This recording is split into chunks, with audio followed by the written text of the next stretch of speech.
బయటికి రా.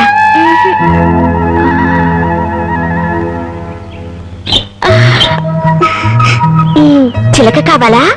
కావాలి. అయితే బయటికి రా. బయటికి రా.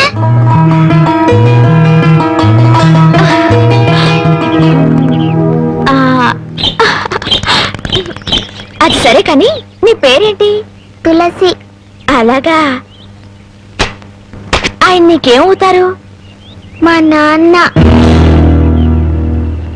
నాన్న? మరి మీ అమ్మేది? లేదు. ఎక్కడికి వెళ్ళింది? దేవుడి దగ్గరికి వెళ్ళింది. ఎవరు చెప్పారు? నాన్న చెప్పారు. మరి దేవుడి దగ్గరికి వెళ్ళిన వాళ్ళు తిరిగి రారా? ఎందుకు రారు? వస్తారు. అసలు నన్ను పంపింది మీ అమ్మే. మా అమ్మ? అవును, పాపని బాగా చూసుకోమని చెప్పి పంపింది. నన్ను అమ్మ అనమని నీకు చెప్పమంది. నిజమా? నిజం. అలాగైతే నాన్నతో చెప్పొస్తాను. నాన్న, నాన్న, నాన్న, అమ్మ వచ్చేసింది. అమ్మ దేవుడి దగ్గర నుండి ఇంకొమ్మని పంపించింది. రా చూపిస్తాను. తులసి, వస్తానా?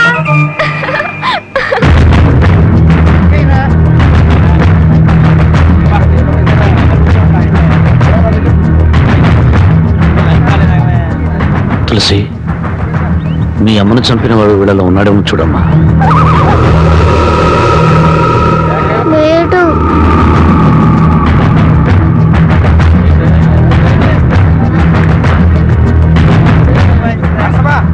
తులసి, వీళ్ళలో ఉన్నాడేమో చూడు. లేడు.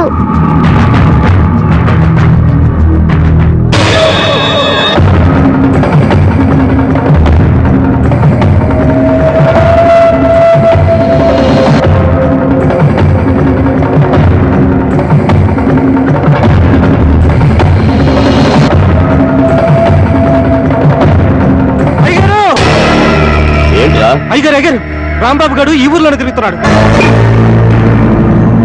నువ్వు బాగా చూసావా? బాగా చూశానయ్యా, అనుమానమే లేదు. కూతురు ఎత్తుకుని ఊరంతా తిరుగుతున్నాడు. ప్రతి వాళ్ళని చూపించి ఏదేదో అడుగుతున్నాడు. ఏమడుగుతాడు? మీ అమ్మని చంపింది ఎవరు అని అడుగుతాడు. ప్రతి వాడిని చూపించి వీడేనా అని అడుగుతాడు. వాడి పెళ్ళాన్ని చంపుతున్నప్పుడు చూసిన ఒకే ఒక సాక్షి వాడి కూతురు. ఆ రోజే దాని గొంతు పిసికేసుంటే చిన్నపాముని పెద్ద కర్రతో కొట్టినట్టుండేది. సమయం చూసి దాన్ని లేపేస్తే ఆ రాంబాబు గారు నన్ను ఏమీ చెయ్యలేడు. ఏమిట్రా ఏమిట్రా నువ్వు చెప్పేది నిజమా? మన ఊరు వచ్చి మన వాళ్ళందరినీ కొట్టి ఊరు బయట గుడి చేసుకున్నది వాడా? అవునయ్యా, నా కళ్ళారా చూసానండయ్యా. వాడు మళ్ళీ మన ఊళ్ళోకి ఎందుకు వచ్చినట్టు? చూడండి, ఊళ్ళో వాళ్ళందరికీ నా మాటగా చెప్పండి. వాడికి ఈ ఊళ్ళో తినడానికి తిండి, తాగడానికి నీళ్లే కాదు, పీల్చడానికి గాలి కూడా దొరకకూడదు. నాకు 10 ఇడ్లీ పార్సల్ ఇవ్వండి. మా ఊరి పెద్ద రాఘవయ్య గారు మీకేమీ ఇవ్వద్దని కట్టుదిట్టం చేశారు. నన్ను క్షమించండి అయ్యా. 2 కిలోల బియ్యం ఇవ్వండి. మీకేమైనా సరుకులేమని తెలిస్తే ఆ రాఘవయ్య గారు మరుక్షణమే నా కొట్టు లేపేస్తారయ్యా.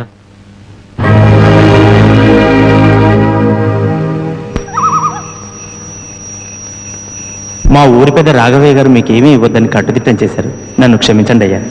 మీకేమైనా సరుకులేమని తెలిస్తే రాఘవయ్య గారు మరుక్షణమే నా కొట్టు లేపేస్తారయ్యా.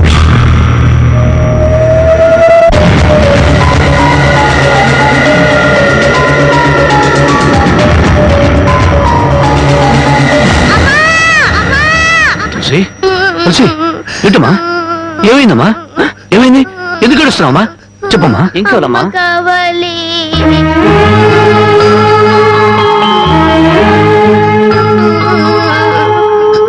నాన్న, అమ్మ కావాలి. అమ్మ పాడిన పాట కావాలి.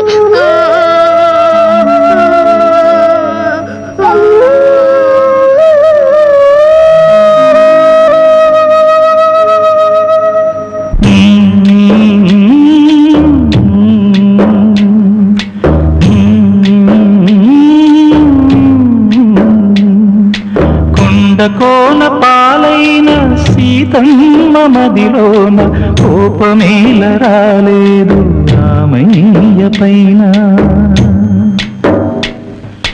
కొండ కొండ పాలైన సీతమ్మ మదిలోన కోపమీద రాలేదు రామయ్య పైన.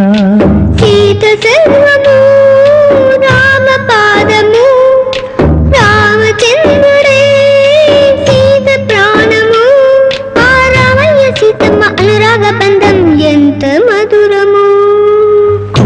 కొండ పాలైన సీతమ్మ మదిలోన కోపమీద రాలేదు రామయ్య పైన. రాయల్లే ఉన్నా ఈ రామయ్య పైన.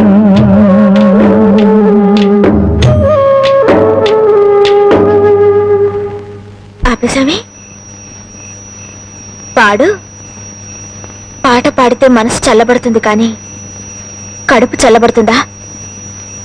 ఏంటది? అన్నం. ఎవరు తిన్నారు? అడిగితేనే కాని అమ్మైనా పెట్టదంటారు. నేను అమ్మను కాదుగా, అందుకే తెచ్చాను. రామ్మా. అగో, నన్ను ఊరంతా వెలివేశారు తెలుసా? ఈ లోకమంతా వెలివేసినా నేను నీకు తోడుగా ఉంటాను. అంటే? నేనెంతో పొగరుగా ఊళ్ళో తిరిగాను. మగాళ్ళని కూడా చూడకుండా అందరినీ కొట్టాను. కానీ నీ దగ్గర ఓడిపోయాను. నీ చేయి తగలగానే రాయని మనిషినయ్యాను. నేను ఆడపిల్లనని గుర్తు చేసింది నువ్వు. అందుకే నువ్వంటే నాకు ఏదో తెలియని అభిమానం. రామ్మా.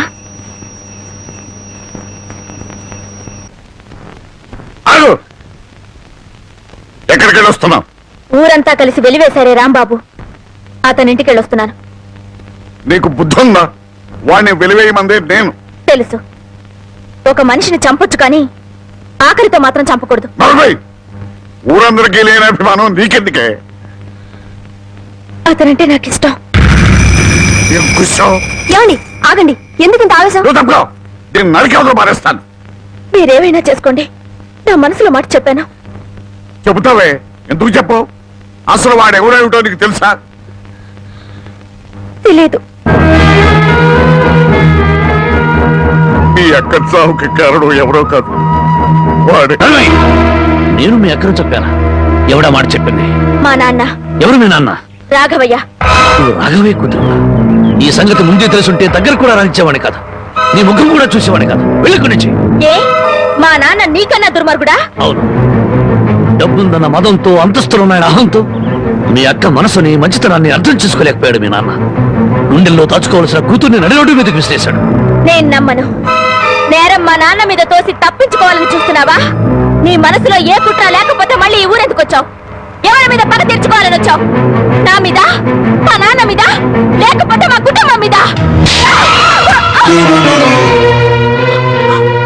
నేను మానవత్వం ఉన్న మనిషిని. పుట్టినప్పటి నుంచి చివకు కూడా కిడు చేయాలనుకోలేదు. పచ్చని పొలాల మధ్య, పల్లెటూరి అమాయకత్వంతో, కల్లా కపటాలకి చోట్లేని మనుషుల మధ్య అల్లరి చేస్తూ ఆనందంగా తిరిగే జీవితం నాది.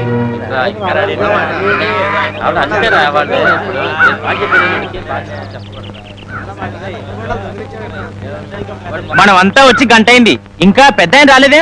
అనుభవించండి. పేనుకు పెత్తనం ఇస్తే తలంతా తెగ్గొరిగిందని వంశ పారంపర్యం అంటూ ఆయనకి గ్రామ పెద్దరికి అంటగట్టారుగా. ఒరేయ్, కాసేపట్లో అయ్యగారు ఇక్కడికే వస్తారు. ఈ విషయం ఏంటో స్వయంగా ఆయన గారికి నువ్వే చెప్పు. అయ్యో, ఇంత చిన్న విషయం ఆయన దగ్గరికి ఎందుకండి? ఆయన గారు ఏదో ముఖ్యమైన పని మీద వెళ్ళుంటారు. ఆయన లేరు కదా అని ఇష్టం వచ్చినట్టు మాట్లాడటమే. ఆయనకంత ముఖ్యమైన పని ఏంటబ్బా? ఏదో ప్రాణాల మీదకి వచ్చిన పని అయి ఉంటది, లేకపోతే ఆయన ఇంత ఆలస్యం చేయరు. కింగ్, కళల కింగ్, కళావర్ కింగ్, కలెక్షన్ కింగ్. ఈ కింగ్ తో మీ పని డంగ్ చో.